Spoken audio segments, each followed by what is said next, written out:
Bem, obrigado, Gustavo. Boa noite a todos. Eu estou, antes de mais nada, muito feliz de estar aqui nessa mesa, né?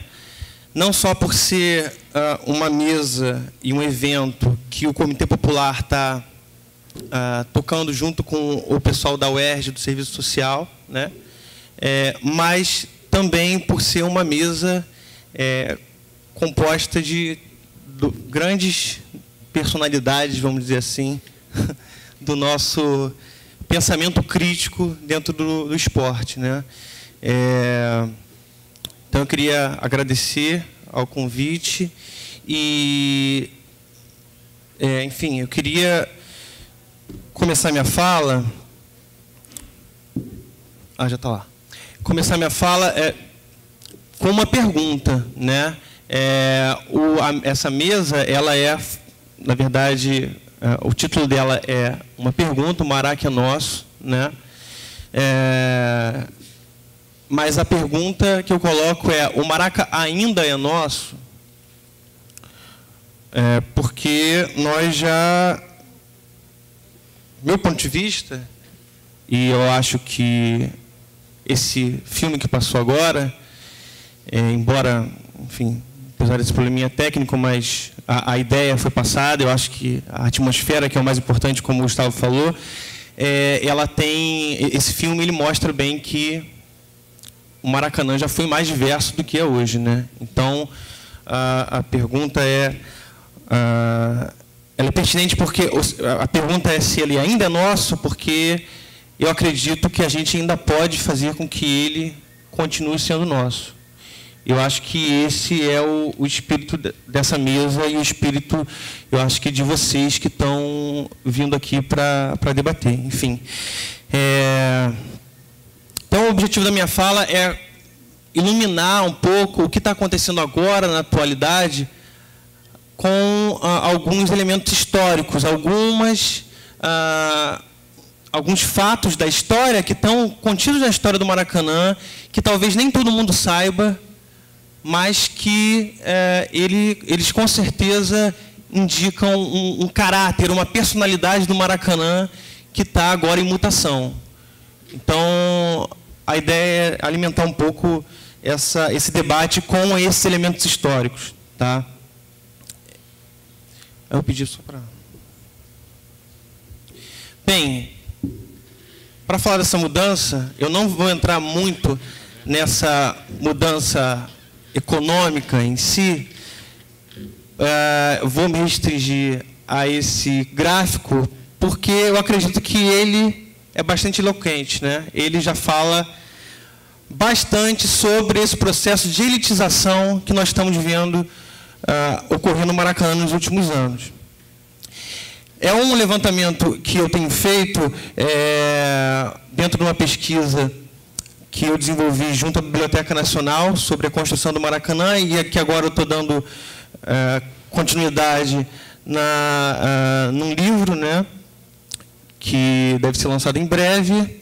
E nós temos aí nesse levantamento a relação do preço do ingresso mais popular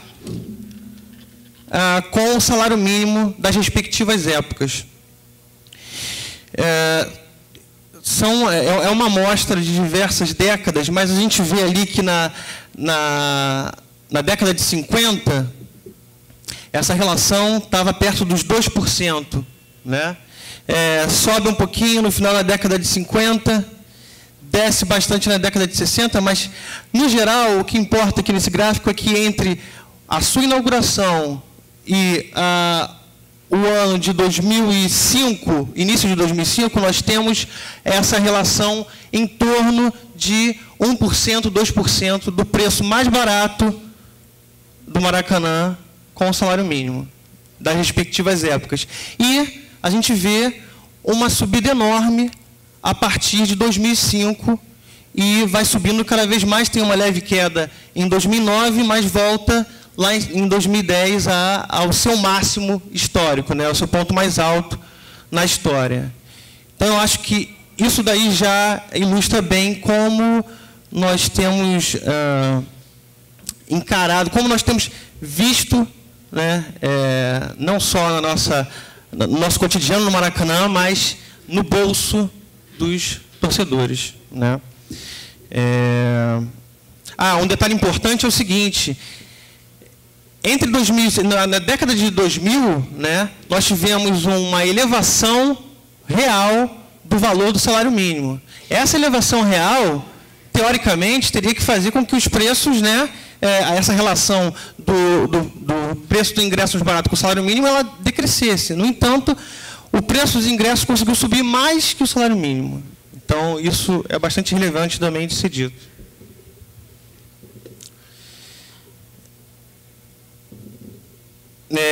Bem, aí nós temos o contexto, vou falar um pouquinho da construção do Maracanã, porque isso é relevante. Nós tivemos, durante a construção do Maracanã, um grande debate, tá, sobre as diversas possibilidades envolvidas na construção de um novo estádio para o Rio de Janeiro. Ou seja, o estádio do Maracanã, ele não nasceu já pronto, a ideia dele pronta. A ideia dele foi bastante debatida, bastante discutida por diversas personalidades da sociedade carioca e foi alvo de uma briga muito grande em relação a que projeto seria levado à frente para esse novo estádio do Rio de Janeiro. Tá? Então, nesse contexto, ele é um contexto da chegada da Copa do Mundo no Brasil, né? É um contexto de pós-guerra, o mundo inteiro estava saindo da Segunda Grande Guerra Mundial e a chegada da Copa do Mundo no Brasil foi bastante importante, principalmente do ponto de vista dos governantes, porque, rapidamente, para lembrar, o Brasil tinha flertado com o nazifascismo durante o início da Segunda Grande Guerra Mundial e, no final da Segunda Grande Guerra, estava do lado dos aliados, e a Copa do Mundo e a construção de um estádio foi vista como uma possibilidade de reconstruir essa imagem do Brasil no exterior e no próprio Brasil, né? Então, esse estádio, ele começa a ser construído não só com o objetivo de dotar a cidade de um novo estádio, que realmente era necessário, as torcidas, elas cresciam, né, assim como a própria população da cidade crescia muito, a população urbana, mas também de criar, de reconstruir essa imagem do Brasil, né? Então, nós temos 3 grandes projetos que foram debatidos nos jornais, debatidos na Câmara dos Vereadores, debatidos pelo público em geral. Esses 3 projetos são... Pode passar. Primeiro, um projeto de um estádio a ser construído na Restinga de Jacarepaguá, hoje conhecida como Barra da Tijuca, né? Um outro projeto que era o projeto da construção de um estádio em Irajá, às margens da Avenida Brasil, e um outro projeto que seria a construção de um estádio na localidade do Maracanã, no antigo Derby Clube. Esses 3 projetos, eles foram defendidos por diferentes atores, diferentes personalidades, como eu falei, na sociedade carioca, né? Eles divergiam fundamentalmente em torno de algumas questões. Primeiro, como já foi mostrado, a localização. Cada projeto indicava uma localização ideal diferente. Segundo, a fonte dos recursos para a sua construção. E terceiro, a responsabilidade institucional, ou seja, que instituição ficaria responsável pela sua construção e também pela sua posterior operação, né? Após a Copa do Mundo, quem ia operar, quem ia gerir esse estádio. A primeira opção que eu abordo é a do estádio municipal, que nós já sabemos que foi a vencedora. Esse estádio municipal, ele foi defendido fundamentalmente pelo governo municipal, pelo governo federal e pelo Jornal dos Esportes, principalmente através da figura do Mário Filho, que não por acaso depois veio a dar o nome oficial ao estádio, né? E, além dele, tivemos também o Ari Barroso, que foi um grande defensor desse projeto, e também das entidades responsáveis pelo futebol da época. Então, a CBD, o CND e a Federação Metropolitana de Futebol do Rio de Janeiro, todas elas estavam alinhadas com esse projeto e defendiam esse projeto de construção do estádio no bairro do Maracanã. A base desse projeto também era de construção de um estádio de grande capacidade e de um estádio popular, gerido pelo governo, como eu já falei, e com um financiamento muito peculiar. Porque a ideia era que o estádio fosse financiado pela venda de cadeiras cativas e cadeiras perpétuas, que até hoje nós temos no Maracanã, e há um grande debate sobre o que será feito agora com a Copa do Mundo em relação a essas cadeiras. Mas, de qualquer forma, a ideia de se financiar o estádio com a venda dessas cadeiras perpétuas e cativas, ela teve a base da ideia dela era exatamente que a camada da população com maior poder aquisitivo adquirisse essas cadeiras e, a partir desse dinheiro coletado com a venda dessas cadeiras, se construísse um estádio para todas as classes sociais. Tá? Então, essa é uma ideia fundamental na construção do Maracanã. Outra característica. Um detalhe importante, né, até uma curiosidade. Essas cadeiras, a cadeira cativa, ela era vendida, na verdade, ela dava direito ao seu adquirente por 5 anos aquela cadeira, depois esse direito cessava, e, corrigidos os valores da época para os valores atuais, era algo em torno de R$ 6.500 que seria pago por essa cadeira. No caso das cadeiras perpétuas, que são essas que estão até hoje aí e estão gerando esse debate, elas dariam o direito vitalício e estariam em torno de R$ 25.000 o valor dessa cadeira. Então, para ter uma ideia assim, de que não era qualquer um que comprava, a ideia era que as pessoas com maior poder aquisitivo comprassem essas cadeiras. Né? Além disso, a ideia da construção do estádio no bairro do Maracanã perpassava pela preocupação de construção de um novo equipamento esportivo numa área central da cidade, numa área que já estivesse sendo atendida pela rede de transportes públicos. Isso também é interessante no projeto do Maracanã. Mas os outros projetos, e esse aí é o projeto do estádio e da cidade olímpica na Barra, né, que até então não era tão conhecido assim por esse nome, mas é um projeto defendido com unhas e dentes pelo jornal Correio da Manhã, um jornal com uma característica bem liberal, né, e conservadora também, e o Carlos Lacerda como principal colunista desse jornal e como também o vereador mais votado da época, foi quem mais defendeu esse projeto. Essa é uma planta do projeto. A ideia do projeto era construir não só um estádio naquela região ali do começo da Barra, próxima de São Conrado, mas também construir toda uma cidade olímpica. Então, a ideia desse projeto era desenvolver um bairro com condições precárias na época e bem pouco habitado, né, através da construção de uma cidade olímpica, que traria os benefícios a essa região, integrando-a a toda a cidade, né, e também possibilitaria a candidatura do Rio como cidade olímpica, cidade sede das Olimpíadas na época. Né. Então, dá para perceber que tem algumas semelhanças com o que está acontecendo hoje. Né. E o terceiro estádio, que é o estádio de Irajá, que é um estádio também defendido pelo Correio da Manhã e por Carlos Lacerda. Ele, na verdade, surge em função de uma primeira derrota daquele estádio anterior da Barra. Ele foi derrotado na Câmara dos Vereadores e, algum tempo depois, alguns meses depois, surge um novo projeto, dessa vez um projeto a ser construído no bairro do Irajá, e que tinha como a principal característica a ideia de se construir um estádio através da iniciativa privada e não através do governo.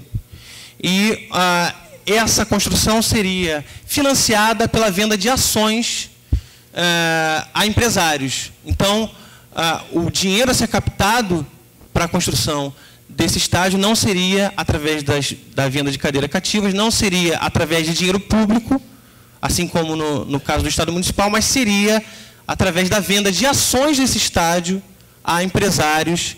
Inclusive, é interessante que um dos integrantes da família Matarazzo era um mentor desse projeto, junto com alguns representantes do Correio da Manhã, né?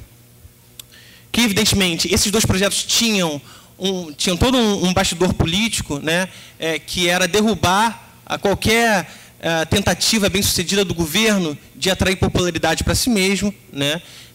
O próprio projeto vencedor do Maracanã, ele tinha essa preocupação em se construir um espaço mais popular, mas ele, evidentemente, foi utilizado com interesses políticos da classe política da época para levar à frente um projeto político próprio. Mas, ou seja, não estou aqui colocando um ponto de vista ingênuo de que um era bonzinho, outro era malzinho, não. Ambos tinham projetos de poder distintos, mas esses projetos de poder, eles se utilizavam de um arquétipo simbólico, de um arquétipo imagético, bastante diferenciado, e é isso que é interessante de perceber, e como isso se incorporou posteriormente no inconsciente coletivo mesmo dos próprios frequentadores e de quem não é frequentador do Maracanã, né? Nesse sentido, esses dois projetos derrotados, eles também tinham uma peculiaridade muito importante de ser lembrada, que era a ideia de mobilizar, né, o ideal eugênico como legitimador dessa construção. O que é o ideal eugênico? É a ideia, é a crença de que há uma raça uma raça superior, né, em relação às outras raças, e aí, a ideia que era através do esporte, e essa é uma ideia muito corrente na primeira metade do século XX, embora hoje pareça bastante absurda, mas no início do século XX, isso foi bastante trabalhado, inclusive por intelectuais, né, do objetivo, através do esporte, do embranquecimento dessa raça, e a visão de que a raça brasileira deveria melhorar, mas nesse sentido do embranquecimento, que nós deveríamos ter uma certa vergonha da nossa miscigenação. Por outro lado, o projeto do Maracanã, embora ele não fale claramente na questão da miscigenação, mas ele dá essa conotação popular e dá a entender que o caminho não é esse, né? Dá a entender que nós deveríamos, na verdade, ter o orgulho e é nessas palavras que o Mário Filho usa essas palavras, nós deveríamos nos orgulhar da capacidade realizadora do povo brasileiro. Ele fala isso em diversas de suas colunas, entre 46 e 50, ele repete essa expressão, né, a capacidade realizadora do povo brasileiro através da construção de um estádio, ou seja, a construção do estádio mais moderno do mundo, a construção do maior estádio do mundo provaria a capacidade da realização dessa raça miscigenada, né? Isso é também bastante evidente quando ele lança o Negro no Futebol Brasileiro, enfim. Não vou entrar mais nisso, mas é só para passar como esse debate que envolveu o Maracanã, a sua construção, foi bem interessante pela quantidade de questões que mobilizou, né? Mais um ponto, que é o ponto fundamental, que é o seguinte: primeiro, antes de mais nada, o Mário Filho, e essa é uma manchete do Jornal dos Esportes, de 1947, o Mário Filho, ele fez uma grande publicidade em cima dessa briga por projetos de estádio para o Rio de Janeiro, né? E chamou essa briga de Batalha do Estádio. Então, a Batalha do Estádio, segundo Mário Filho, tinha os soldados do estádio, que eram aqueles a favor desse estádio municipal, desse estádio bancado com cadeiras cativas e com cadeiras perpétuas, desse estádio para 150 mil pessoas, desse estádio com ingressos populares. Então, ele chamava essa briga de a Batalha do Estádio, né? E essa manchete, ela está falando exatamente de uma pesquisa de opinião que foi feita pelo recém-criado IBOP, né, mas que foi levada à Câmara dos Vereadores do Rio de Janeiro por Ari Barroso, que era um defensor desse projeto, e essa pesquisa trazia exatamente uma larga maioria apoiando o projeto de estádio municipal e a larga maioria também apoiando um projeto de construção no bairro do Maracanã e não no bairro, então, chamado Restinga de Jacarepaguá, posteriormente Barra da Tijuca. Então, essa manchete, ela, na verdade, relata, né, e a matéria dentro também, enfim, que no final de 1947, a população foi ouvida para se saber qual era o projeto de seu interesse. E, se não me engano, a pesquisa é interessante que ela dividiu entre os aficionados por futebol e a população em geral. E aí ela diz que a localização no Maracanã era a preferência de 85% dos aficionados por futebol e de 57% da população. Ou seja, também é um elemento para nós pensarmos o que está acontecendo agora, né? Evidentemente, são contextos totalmente diferentes, mas não deixa de ser um elemento para reflexão.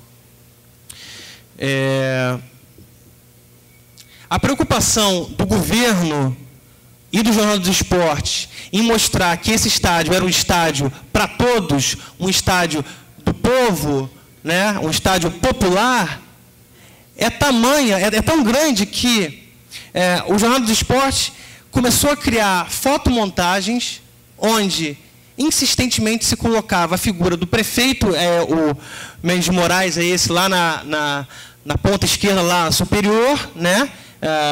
E ele sempre ao lado do pedreiro que estava trabalhando na obra da construção do Maracanã, e do lado também do Mário Filho, que era o grande, vamos dizer, o mentor ideológico, né, dessa construção, e com, inclusive, eu peço até desculpas pela qualidade dessa foto, porque esse é um dos problemas de pesquisa no Brasil, né? Você não tem acesso ao material de trabalho como deveria ser. Mas, enfim, tem uma ilustração aqui, mais embaixo, mais para a esquerda, é uma fotomontagem com um desenho do futuro torcedor do Maracanã, dizendo, eu já tenho o meu lugar, eu já tenho, todos vão ter o seu lugar, etc. Então, a ideia bastante martelada, né, nos jornais e com o aval do governo municipal e das entidades organizadoras do futebol, a ideia de que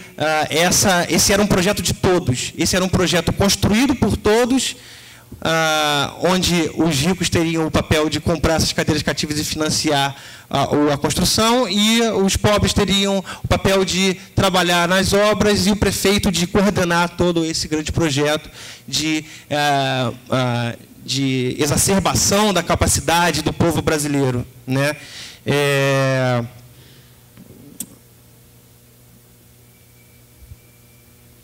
E também a manchete do dia seguinte,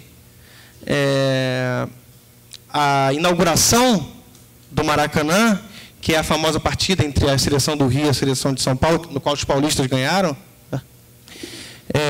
ela diz, com todas as letras, gente de todas as classes afluiu à maior praça de esporte do mundo. Mais uma vez, corroborando esse ideário de estádio popular, estádio acessível a todas as classes, né? Isso é sempre bastante enfatizado pelo Jornal dos Esportes ao longo desse período 46, que é quando o Brasil é escolhido para a sede da Copa, e 50, que é quando a Copa se realiza.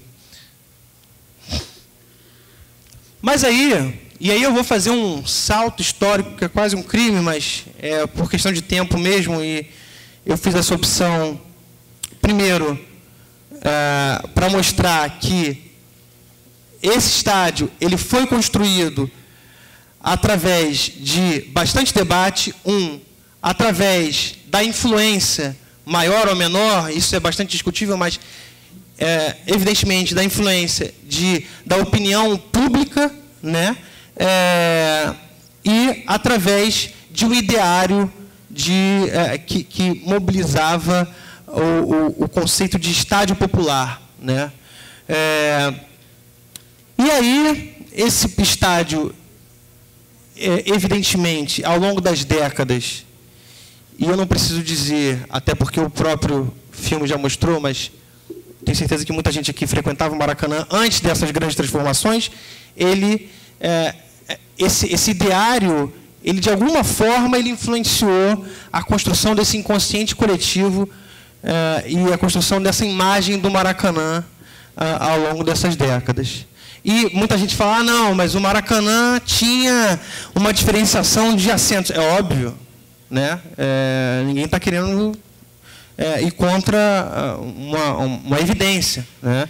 Existia geral, existia arquibancada e existia as cadeiras, a tribuna de honra, existiam as cadeiras especiais, mas o que a gente vê agora, num processo que se inicia exatamente no meio da década de 90 e está tendo seu ápice agora, é a expulsão de um desses grupos constituintes do público do Maracanã para fora do estádio, né? Cada vez mais esse público ele é um telespectador e não um espectador dentro do estádio, tá? Mas isso é para deixar claro essa problemática aí. Mas, de qualquer forma, no meados dos anos 90, nós sabemos que há ascensão neoliberal ao poder, onde se inicia essa sede por privatização do Estado, por redução do Estado, e não vou entrar nisso, mas é importante contextualizar que as primeiras tentativas de privatização do Maracanã surgem exatamente nesse contexto, né? Então, o Maracanã, até meados dos anos 90, não havia tido nenhuma tentativa, nem sombra de tentativa de se privatizar. Tamanha era a força dessa ideia de um estádio público, de um estádio popular, né? E com essa ascensão neoliberal ao poder, o Estado, os governantes começam a indicar para esse caminho de privatização do Maracanã. Então, a primeira, e aí também é importante deixar isso claro aqui, essa tentativa agora de concessão, que é um nome bonito para a privatização do Maracanã, ela não é a primeira tentativa e nem é a segunda, ela é a terceira tentativa de privatização do estádio. A primeira tentativa foi no ano de 1995, e é engraçado que, lendo os jornais da época e lendo as revistas da época, o discurso era até mais agressivo, porque não se falava em concessão, se falava em privatização, não se usava essa palavra concessão, e mais, a ideia de construção de um shopping era muito clara. O projeto inicial, o primeiro projeto desse de 95, de privatização do Maracanã, já contemplava o fim da geral e a transformação dela em uma pista de ciclismo, já imaginando que o Rio seria escolhido para as Olimpíadas de 2004. Então, essa conexão também da privatização do Maracanã com a chegada dos mega-eventos, ou pelo menos a tentativa de se trazer mega-eventos à cidade, também é um ponto a ser ressaltado. E entre 95 e 98, pipocaram várias manchetes alardeando que Maracanã vai ser privatizado. Dentro de uma semana vai ser fechada a licitação.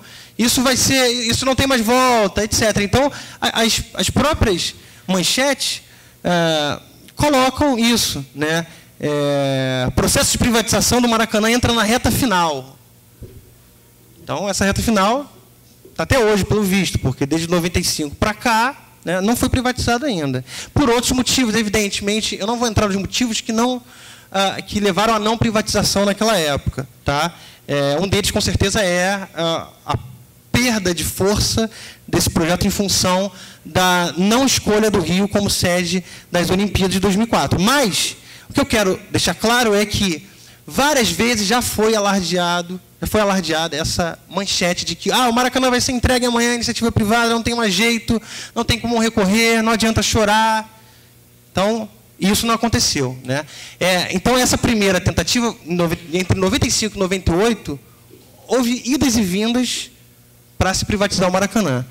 A segunda tentativa, essa manchete aqui embaixo, foi realizada, foi na verdade, publicizada em 2007, durante os Jogos Pan-Americanos, quando o nosso atual prefeito era o secretário de esportes do governo estadual, e ele veio a público comunicar que o Maracanã seria, agora sim, com uma nova palavrinha, uma palavra mais amigável, concedido à iniciativa privada.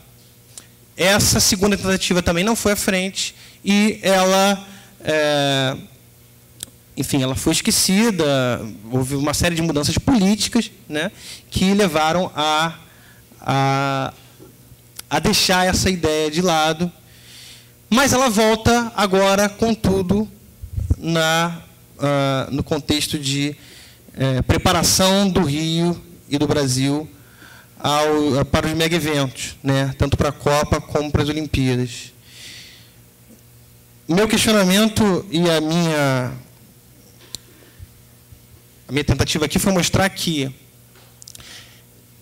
o Maracanã tem uma personalidade muito própria, né? No sentido de ser um estádio, pelo menos com essa imagem, com essa ideia de um estádio popular, né?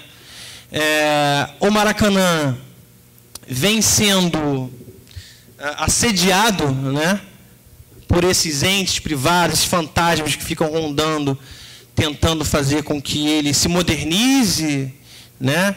E aí eu acho que a fala do Christopher e também do Mauro César vão abordar mais isso, né? Como que essas reformas, ao longo desses anos, já vêm violentando esse estádio, né?